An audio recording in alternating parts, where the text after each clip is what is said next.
بسم اللہ الرحمن الرحیم۔ تمام تعریف پروردگار عالم پر، درود السلام محمد آل محمد پر۔ حضرات مومنین، آج کی شب جو آنے والا ہے یہ 15 شعبان ہے۔ یہ شب برات کے نام سے مخصوص ہے۔ برات کا معنی ہے لغوی معنی خلاصی، چھٹکارا۔ یہاں سورہ برات بھی اس سے الگ مقصد ہے۔ برات جس شب میں خداوند کریم بہت لوگوں کو چھٹکارا دیتا ہے جہنم کی آگ سے، مگر شرط ہے جب وہ دست بدعا رہتے ہیں۔ بہت لوگ مثل ہم لوگ گناہ گار ہیں، خطا کار ہیں۔ خدا نے ایک شب رکھا، شب قدر کے بعد اگر مقدس شب ہے وہ ہے شب برات۔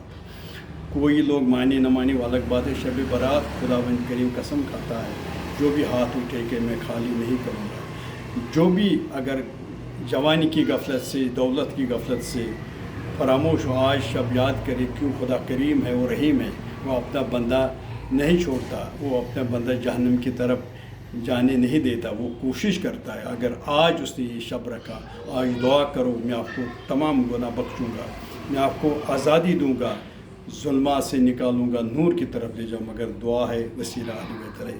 یہ ہے شب برات۔ اور دوسری چیز شب برات میں ہوتا ہے یہ جو چراغان، اس کا مطلب چراغان کی شب برات کی مقصد نہیں، شب برات امام زمان کی ولادت ہے۔ اس لحاظ سے اپنی چراغان، اپنی مکان، اپنی کمرے، اپنے راستے، سڑکیں، یہاں تک قبرستان بھی چراغان کرو، روشن کرو۔ امام کی آمد ہے۔ جب امام کی آمد آ جائے، جب ظہور ہو جائے گا، یہی ظلمات ختم ہو جائے گی۔ ظلمات کے یعنی رات ختم نہیں ہو جائے گا، یعنی بد کرداری، ظلم یہ ختم ہو جائے گا، ہر جگہ نور ہی نور ہو جائے گا۔ اسی لیے ہم کو چراغان کرنا ضروری، اپنی قبرستانوں کو، اپنی سب کچھ، یعنی مردہ اس یہ جو ہم نیچے قبر میں ہے مومن، ہم اوپر چراغان کرتے، اس کو فائدہ کچھ نہیں ملے گا، اس کو ایمان کا چراغان ہو رہا ہے، پھر کم جلاتے۔ یہ امام کی آمد ہے، یعنی ہر جگہ روشن کرو، جہاں مومن دفن ان کی قبرستان بھی روشن کرو۔ امام کا راؤنڈ ہوتا ہے، امام ہر جگہ آتا ہے، امام کا اس کے لیے سلامتی ہے، اس کے لیے یہ روشن ہونا ہے، یہ اس کا دلیل ہے۔ اور آج کی شب میں پتہ ہے خاص کر 2 رکعت نماز جو سورہ الحمد، سورہ توحید 7 مرتبہ، اس کے بعد امام نے معصوم نے زور دیا اس شب اگر کوئی مومن چاہتا کہ میں 1,24,000 انبیاء سے مصافحہ کروں گا تو زیارت وارث بہت ضروری پڑھنا ہے۔ زیارت وارث بہت اہم چیز ہے جس شب میں پڑھنا، اور دعائے کمیل اس شب میں، اور بہت کچھ دعا ہے۔ دوسری چیز، ایک بچی نے کہا، وہ ہمارے دوست کی ہے، تو اس نے ایک حجرہ بنایا، اس نے کہا مجھے کرائے کا مکان ہے، میں نے ایک کمرہ رکھا امام زمان کے نام پر، ادھر تلوار رکھا، ادھر سیڑھی رکھا، ادھر جائے نماز رکھا، کہ اس نے ایک جملہ کہا اگر کسی رات میرا دروازہ دق الباب ہو جائے گا تو میں نے دروازہ کھولا، اگر امام میری در پر آئے تو میں کہاں بٹھاؤں گا؟ میں نے اس لیے ایک کمرہ صاف ستھرا رکھا، ایک کمرہ صاف ستھرا، جیسے میں اس وقت جو یہ میں آپ کی تقریر کر رہا ہوں، یہ میرا عشر خانہ ہے پرسنل، اس میں ہم نہیں سوتے ہیں، اس میں ہم صرف عبادت اور مجلس، نیچے بڑا امام بڑا ہے۔ یہاں ہندوستان میں ہر گھر چاہے کرائے پر ہے چاہے ذاتی، ایک کمرہ الگ رکھتا، اس کو عشر خانہ، وہ محرم میں زبردست سجاتا، اس میں نہیں جاتا ہے، اس میں بچے لوگ نہیں جاتے، اس میں نماز پڑھتے، یہی اچھا چیز ہے۔ میں نے ابھی سفر میں جب کشمیر میں تھا، میں بڈگام کی طرف ایک مجلس پڑھنے گیا، راستے میں ہمارے استاد کا گاؤں آیا چند پورہ، میں نے دوست سے سید محمد حاجی صاحب، میں نے اس کو کہا کہ میں آپ کے پاس آؤں گا، تو جب میں اس کے گھر گیا دروازہ کھلا دیکھا، میں نے آواز دی، کوئی آواز ہی نہیں آیا، میں نے ایک کمرہ دیکھا، اس میں جائے نماز، اللہ صاف خوشبو، اچھا، مجھے خوشی ہوا نے اس نے ایک کمرہ اچھا رکھا، جو صاحب علم ہے وہ ایک کمرہ اچھا رہا۔ پھر میں نے نیچے دیکھا، سید بصارت صاحب اس وقت زیارت پر نکلنا ہے، ان کے ساتھ مجھے ملاقات ہوا، روح اللہ کے صاحب، سید انیس کاظمی صاحب، یہ دن میں نے اس وقت دیکھا کہ مومن کو چاہے ایک کمرہ الگ رکھنا۔ دوسری چیز، یہ جو سامرہ ہے یہ 10ویں امام کا گھر ہے، جب اس لئی نے وہ مدین سے لایا تو اس میں قید بنایا، پھر وہ شہادت اسی میں وہ روزہ ہوا، اس میں 4 قبریں ہیں، एक इमाम मोहम्मद अली नक़ी अलैहिस्सलाम, एक इमाम हसन अस्करी, एक इमाम ज़मान की वालदा नरगिस खातून और उसकी पपी हकीमा खातून। जब लेडीज़ की तरफ आएंगे पहले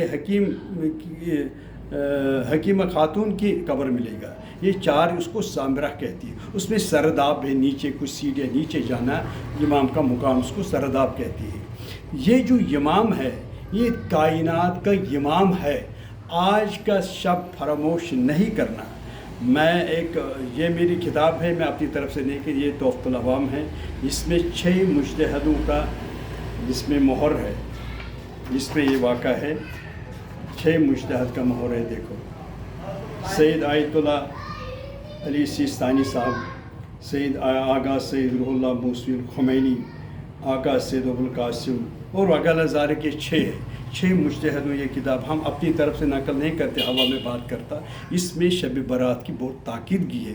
दुआई कुमैल, ज़ियारत वारिसा और भी नमाज़ें, जश्न मनाना, खुशहाल रहना, आपस में गले मिलना। ये ज़ियारत वारिसा अगर आप इज्तिमाई तौर पर पढ़ेंगे बहुत अच्छा है। चरागान जितना भी रोशन करो, ये इमाम क्या पता है इसी शब में इमाम ज़ोहर हो जाएगा। हमारी तैयारी होना चाहिए। ये है शब बारात का फ़लसफ़ा। शब बारात वो दिन है हमारी तकदीर बदल जाएगा। यानी अगर न हो सके तो अच्छी तरीके से ये हो जाएगा, उसका तकदीर बदल जाएगा। मौत तो अटल है, मौत भी टालता है। सदक़े से, दुआओं से इंसान उम्र बढ़ जाता है अगर दुआ करेगा अपने लिए, अपने अहल व अयाल के लिए। क्योंकि हर जगह दुआ, मगर कोई शब अहम है जिसमें डायरेक्ट खुदावंद करीम दुआ कबूल होता है, इमाम ज़मान के सदक़े में। और मैं एक वाक़ा सुनाऊँगा। मुझे आदत है, चाहे मैं एयर सफ़र कर रहा हूँ या ट्रेन या बाई रोड। मैं एक दिन पंजाब में जा रहा था, सोमू में एक सरदार मेरे बगल में बैठा हुआ। मुझे आदत है, मैं छेड़ता हूँ। मैंने सरदार से सवाल किया, आप लोग तलवार क्यों रखते हैं, औरतें और मर्द? उसने जवाब दिया, आपको भी हुक्म है, हमको भी हुक्म है चाकू रखना। मैंने कहा तलवार क्यों रखते हैं? उसने जवाब दिया, हमारे गुरु नानक ने एक मैसेज दिया, क्योंकि उसने इस्लाम पढ़ा। उसने कहा मैंने नहजुल बलागा का पढ़ा। उसने कहा गुरु नानक ने कहा एक अवतार आने वाला है, हमारी लैंग्वेज वो इमाम महदी है। उसने कहा वो काबे में ज़ोहर हो जाएगा, मगल रोड की तरफ हमारे अमृतसर गोल्डन टेम्पल में मुकाम करेगा। गुरु नानक ने कहा जब वो आएगा हर तलवार, हर लेडीज़ मर्द उसकी तरफ हेल्प करना, उसके सपोर्ट में, उसकी तरफ जंग करना, यानी उसकी इब्तिदा करना। मैंने कहा ये सरदार है, सरदार तो तैयार हैं, हम लोग शिया हैं, हम सोया हुआ है। ये सरदार ने मुझे कहा ये हमारी तलवार की मैसेज है, हम क्यों तलवार रखते हैं? ये सही है, एशिया में जंग हो जाएगा, तमाम हिंदू भी उसके हक में सपोर्ट करेंगे। लड़ाई किसके साथ हो जाए वो तो आपको पता है। तो इंशाअल्लाह वो ख़त्म हो जाएगा बातिल, नेस्त नाबूद, और ईसाई भी इमाम की सपोर्ट में आ जाएगा उस वक्त। ये इमाम में इस वक्त है शब बारात, बड़ी खुशी से मनाना और आपस में गले लगाना। इमाम का आमद है, इमाम का ज़हूर है। इसलिए खुदा फरमाता अल्लाहु वलिय्युल्लज़ीना आमनू यख़्रुजुहुम मिनज़्ज़ुलुमाति इलन-नूर। खुदा फरमाता, आयतुल कुर्सी में आयत है, खुदा फरमाता मैं वली हूँ मोमिनों का। वली माने मालिक, मैं ज़ुल्मात से निकालता, नूर की तरफ ले जाता। यानी जितना भी हर चीज़ का हद है, ज़ूल करने में लाइटें लगेने कोई हद नहीं है। जितना करेंगे इतना सवाब है। इसलिए ये फजूल नहीं है। कोई मुल्ला कहेंगे नहीं, बहुत है ना मुल्ला जो पटरी वाली है, वो कह ये बिदत है, वो खुद बिदती है, उसको पिटाई करना। जो ये करेंगे उसको मैंने बार बार कहा है, जो भी गलत बात कहेंगे उस पर हाथ उठाना, तब ये सुधरेगी। जब बातों से नहीं तब लातों से। तो इमाम ज़मान की तरफ सपोर्ट करना, हर वक्त जो भी इमाम के ख़िलाफ़ आएगा उसको नेस्त नाबूद करना, और सबको दुआ करना। मैं भी दुआ करता खुदा आज ये शब बारात मुबारक बनकर आएगी, माई मोहब्बत बनकर, मिलसार बनकर, इतिहाद बनकर, हुसैनियत रोशन हो जाएगी, इमामत रोशन एक दिन ज़हूर हो जाए। वाखिर दावाना अल्हम्दुलिल्लाहि रब्बिल आलमीन।